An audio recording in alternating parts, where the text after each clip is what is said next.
Inherit the Wind was released in 1999. This is directed by Daniel Petrie. It's written by Nedrick Young and Harold Jacob Smith.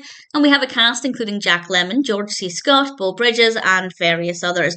The first half was tremendously boring. I really did not like the first half. The second half was absolutely amazing. I really thoroughly enjoyed the second half. So it's kind of a film of two halves. It's a fictionalized account of the state of Tennessee versus John Thomas Scopes' 1925 trial. It's about a high school teacher called Scopes who was accused of violating the Butler Act, which is not something I was aware of until watching this, which was a law in Tennessee about teaching of evolution in school.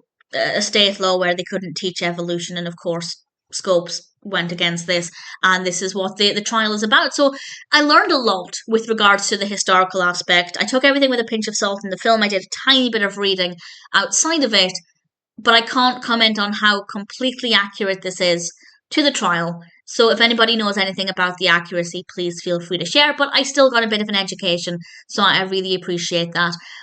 As I said, the first half for me is really, really boring. It was just really dull.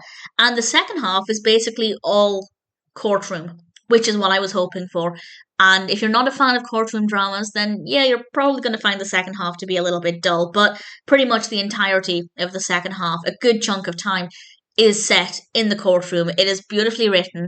It is beautifully shot. The dialogue is amazing. The performances are fantastic. The camera work is great. The lighting is great. Visually, it's really satisfying. It looks really brilliant. And obviously the discussions are very thought-provoking, and there are conversations about the Bible and things, understandably, given the nature of the law and the topic.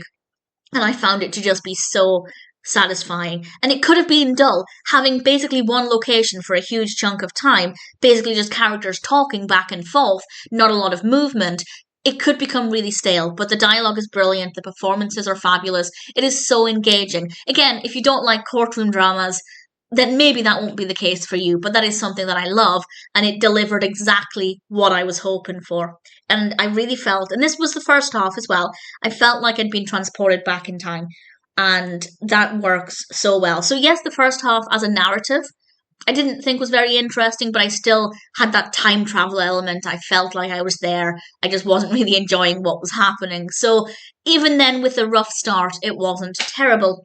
But persevering to the second half was absolutely worth it, because it's just absolutely glorious, so fascinating, so well written, really wonderful performances, visually really beautiful as well. So I don't want to say it's an absolutely incredible film, because it definitely wasn't the strongest in the beginning.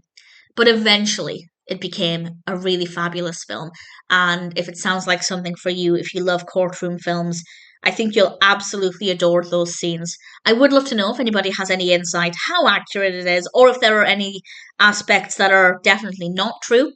As I said, I did a little bit of reading around it, so I did get some education, but by no means am I an expert. But either way, I enjoyed the film. I got an education. It could have been a better experience, but the second half is so fabulous that it completely makes up for it. And ultimately, I thought Inherit the Wind was a really good film, and I'm very happy to recommend it.